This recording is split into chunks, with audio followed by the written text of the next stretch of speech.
Okay, cruising right along, we're going to continue with Newton's second law problems. So basically F net equals ma problems, but we're going to increase the difficulty a little bit. In grade 11, we were very careful and all the questions hopefully were worded properly so that you got free body diagrams that always looked kind of like that. Some sort of forward and backward force, some sort of gravity and normal force, but everything nice and rectangular. What we're going to do in grade 12 is similar to what we did with projectile motion. We're going to start allowing for angles. In projectile motion, if we kicked a soccer ball on an upward angle, then we had to do two things. We had to split it into components, find the horizontal component of that velocity, and find the vertical component. So we'd have to take the given velocity and do a little bit of simple trig and break it into two, the horizontal component and the vertical component.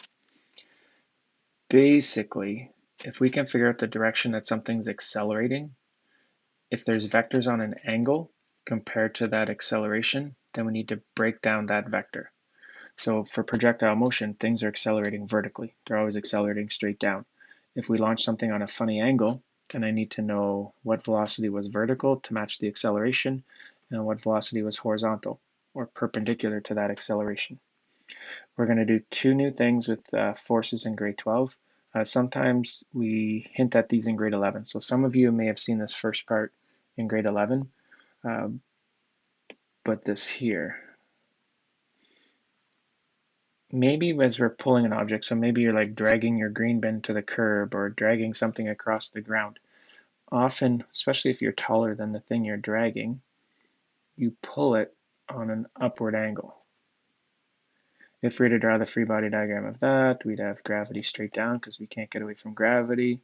If we say there's friction, friction would be straight backwards. There would be a normal force. And if we're dragging something, I would call this FA for F applied. If we drag it on a funny angle, now we're not in the boring case anymore. In the boring case, the normal is exactly the same as gravity. In this case, we've given gravity a little bit of help. Sorry, we've given the normal force a little bit of help.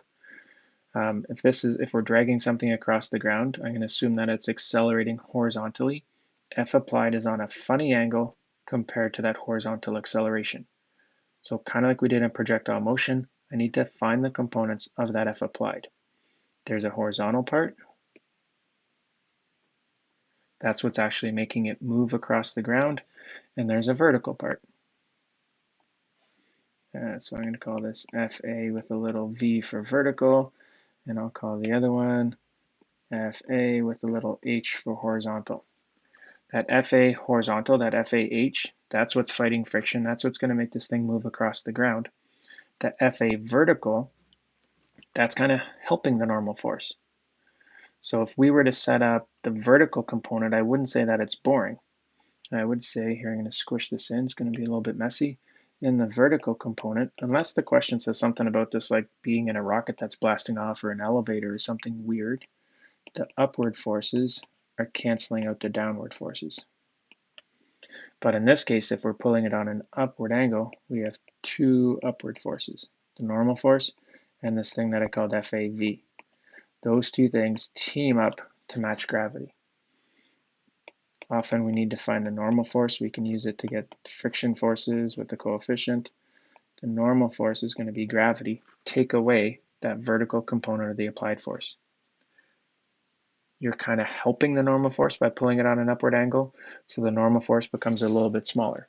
The boring case of mg, take away whatever force you put upward on it.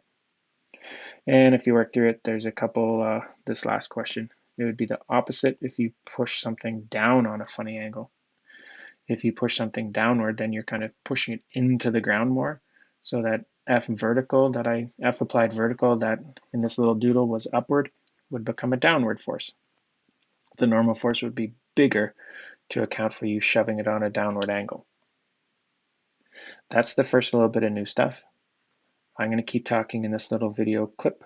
Actually, no, change my mind. I'm going to pause this video clip. I'll make a third little video clip that talks about the third new thing. This new thing is just finding components of the F applied. There's 3 questions there that you can try on your own to see with videos. Make sure that they click. And then there's a worksheet. The first few questions are related to this. I'm going to stop this video and then I'll make one more video to talk through the last part.